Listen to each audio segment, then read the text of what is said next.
Assalamualaikum warahmatullahi wabarakatuh. Berjumpa kembali di channel Perawat Online. Apa kabar teman-teman semuanya? Semoga masih tetap sehat dan semangat tentunya. Nah, di video kali ini kita akan membahas mengenai latihan soal UKOM perawat, baik itu untuk yang D3 maupun yang NAS. Nah, bagi teman-teman yang baru menemukan channel ini, jangan lupa klik subscribe dan aktifkan loncengnya supaya teman-teman selalu update video terbaru dari channel Perawat Online.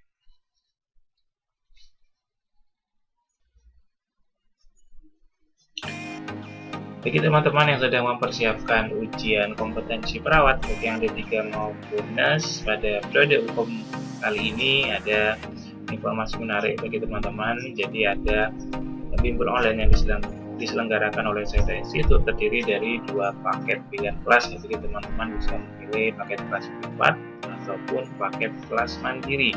Nah, seperti yang ada di layar, ini adalah beberapa fasilitas yang kami tawarkan terkait dari dua paket kelas tersebut. Info lengkap bisa dicek di link deskripsi video ini. Mumpung masih ada kuota dan kesempatan, silakan teman-teman bisa segera registrasi. Langsung saja bisa cek link yang ada di deskripsi video ini.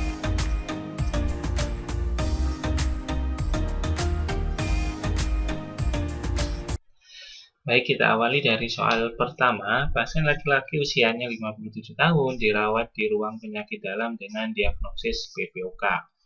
Perawat akan melakukan tindakan suction pada klien tersebut yang terpasang tracheostomi. Berapakah waktu maksimal yang harus ditentukan perawat dalam melakukan tindakan suction? A. 1 menit, B. 2 menit, C. 50 detik, D. 30 detik, atau yang E. 10 detik.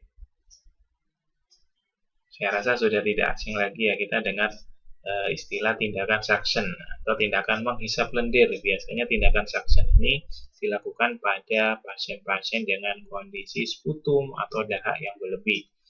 Apalagi di soal ini disebutkan kalau pasiennya terpasang tracheostomi. Nah, maka kemungkinan besar akan terjadi penumpukan sekret di sana, maka perlu dilakukan tindakan suction atau hisap lendir ini. Nah, biasanya tindakan suction ini dikolaborasikan dengan tindakan nebul ya. Ada tindakan nebul sebelumnya pasiennya diberikan uap, bisa fentanyl, salbutamol dan sebagainya. Kemudian baru dilakukan tindakan suction atau tindakan hisap lendir. Pada soal pertama yang ditanyakan adalah berapa waktu maksimal yang harus ditentukan perawat dalam melakukan tindakan suction. Ya, apakah 1 menit, 2 menit, 50 detik, 30 detik, atau 10 detik. Oke, jadi ada beberapa hal yang perlu diperhatikan terkait tindakan suctioning. Nah, yang pertama, kedalaman suction untuk hidung sekitar 5 cm itu untuk hidung, atau sedangkan untuk mulut sekitar 10 cm. Kemudian suctioning dapat diulang 3-5 kali ya, tergantung dari produksi sputum pada masing-masing pasien. Yang ketiga, sebelum dan setelah suctioning sebaiknya dilakukan hiperoksigenasi selama 1-3 menit untuk mencegah penurunan saturasi oksigen. Dan yang keempat, suctioning tidak boleh dilakukan lebih dari 10 detik pada pasien dewasa. Nah, jadi jawabannya adalah yang opsi jawaban E, yaitu adalah 10 detik. Nah, jadi sekali hisap ya, maksudnya setelah kita memasukkan catheter suction ya atau selang suction itu baik ke mulut, ke hidung ataupun ke tracheostomi, itu paling maksimal adalah 10 detik. Kemudian kita angkat lagi, baru nanti bisa kita lakukan berulang lagi ya, bisa 3-5 kali tergantung dari produksi sputum dari masing-masing pasien. Nah, biasanya akan terdengar suara ronti ya karena adanya sputum atau dahak di area toraks pasien. Ya, jadi jawabannya adalah 10 detik. Baik, kita lanjutkan ke soal yang kedua. Seorang laki-laki usianya 35 tahun dirawat di IGD dengan pasca kecelakaan lalu lintas dengan keluhan sesak nafas dan kesadaran menurun. Perawat melakukan pengkajian, ditemukan trauma dada dan flight chest. Apakah hasil pengkajian yang diperoleh untuk menentukan klien mengalami flail chest? Apakah A. Cyanosis, B. Peningkatan tekanan darah, B. Gerakan dada paradoksal, D. Nafas cepat dan dangkal, atau E. Kesulitan bernafas khususnya saat ekspirasi. Jadi di soal kedua ini ada pasien pasca KLL ya, kemudian perhatikan keluhannya. Di sini keluhannya adalah ternyata pasiennya adalah sesak nafas dan terjadi penurunan kesadaran. Saat melakukan pengkajian, ditemukan adanya trauma dada dan ada flail chest. Nah, pertanyaannya, hasil pengkajian apa yang ditemukan terkait tentang ciri-ciri dari flail chest ya? Mungkin kita ingat kembali apa itu ciri-ciri dari flail chest. Nah, di sini disebutkan beberapa ciri-ciri dari kondisi pasien yang mengalami flail chest. Yang pertama adalah adanya gerakan paradoks ya, atau paradoksal. Apa itu gerakan paradoksal? Yaitu adalah gerakan dada bergerak ke arah yang berlawanan saat bernafas. Ciri-ciri selanjutnya yaitu adanya nyeri dada yang hebat, terutama saat menarik nafas, batuk, atau bersin. Kemudian juga terdapat gejala yaitu bibir atau jarinya membiru. Kemudian ada memar, lecet, dan atau perubahan warna di area dada. Kemudian juga terjadi naik atau turunnya dada tidak merata saat bernafas. Ya, jadi jawaban pada soal ini adalah yang opsi jawaban C, yaitu adanya gerakan dada paradoksal. Yaitu gerakan dada bergerak ke arah yang berlawanan saat bernafas. Kita lanjutkan ke soal ketiga, yaitu seorang perempuan 33 tahun dirawat hari kelima di bangsal dalam dengan diagnosa medis stroke. Klien mengalami kelumpuhan pada ekstremitasnya, klien dibantu dalam pemenuhan kebutuhan sehari-hari. Pola aktivitas tergantung total, klien tirak baring selama 5 hari di rumah sakit.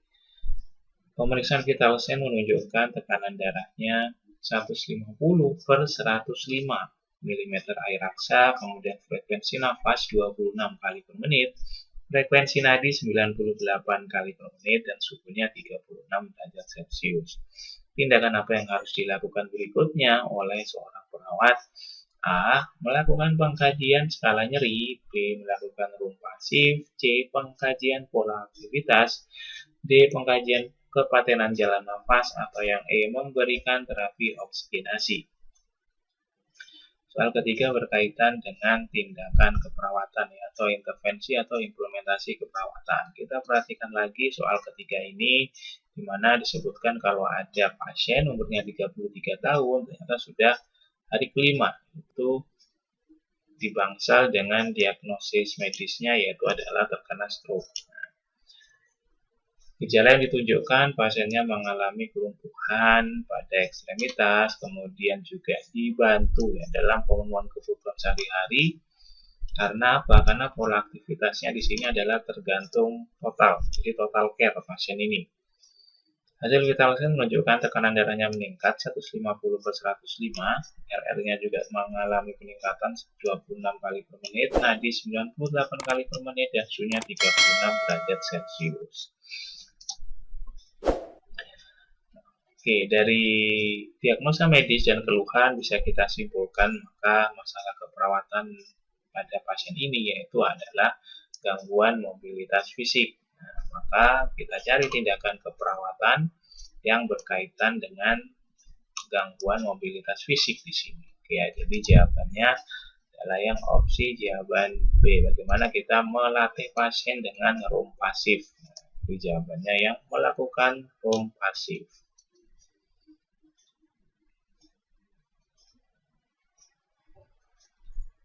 Kita masuk ke soal keempat. Seorang laki-laki usianya 58 tahun dirawat di rumah sakit dengan diagnosa medis stroke hari ketiga. Pasien mengeluh badan terasa pegal dan punggung terasa panas. Hasil pemeriksaan fisik, kekuatan otot ekstremitas kirinya 0.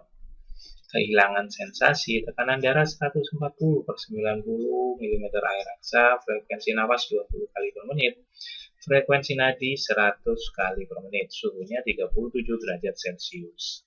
Pasien sudah dilakukan latihan room atau range of motion. pertanyaannya, apakah evaluasi setelah dilakukan tindakan tersebut? A. Mengukur kekuatan otot, B. Mengukur pola nafas, C. Mengukur skala nyeri, D. Aktivitas sehari-hari, atau yang E. Penurunan suhu.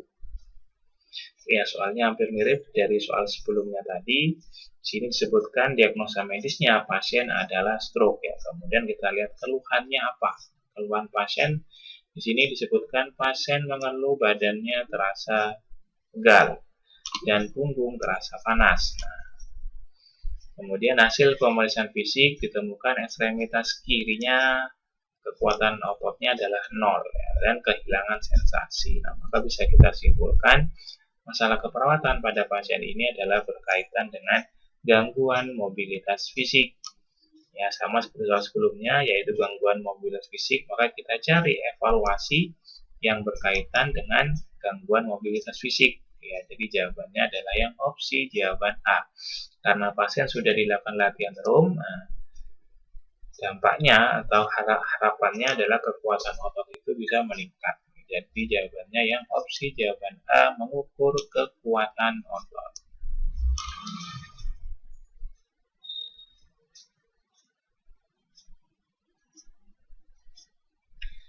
Soal selanjutnya, seorang perempuan usia 45 tahun dirawat di ruang isolasi dengan keluhan sesak nafas dan batuk.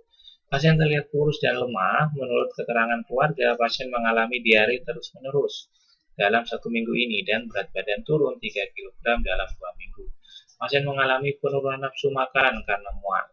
Hasil pemeriksaan tekanan darah 110/70, nadinya 80 kali per menit, frekuensi nafas 24 kali per menit, dan suhu 37,8 derajat Celcius. Apakah tindakan keperawatan untuk mengatasi masalah di atas?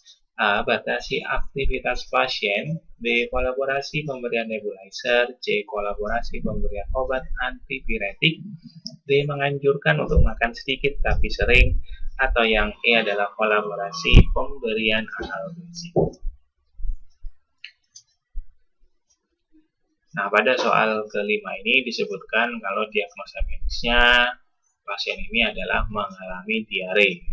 Kemudian dengan keluhan berat badannya turun 3 kg dalam waktu 2 minggu ya. Berarti ini terjadi penurunan berat badan yang signifikan. Kemudian juga pasien mengalami penurunan nafsu makan karena adanya rasa mual. Nah, maka bisa kita simpulkan masalah keperawatan pada pasien ini berkaitan dengan defisit nutrisi. Nah, jadi langkah selanjutnya yaitu tinggal kita cari tindakan keperawatan ini yang berkaitan dengan defisit nutrisi ya. Oke, jadi jawabannya sudah jelas, yaitu adalah yang opsi jawaban D, yaitu adalah menganjurkan untuk makan sedikit tapi sering. Harapannya dengan dilakukannya tindakan ini bisa meningkatkan nutrisinya menjadi adekuat kembali. Terima kasih atas perhatiannya teman-teman semua. Semoga beberapa latihan soal tadi bisa menambah amunisi, bisa menambah pemahaman teman-teman terkait tentang latihan soal uji kompetensi perawat, baik itu yang D3 maupun yang NES. Tetap semangat belajarnya teman-teman, semangat kompeten, yakin pasti kompeten pada UKOM periode ini. Saya akhiri, terima kasih. Wassalamualaikum warahmatullahi wabarakatuh.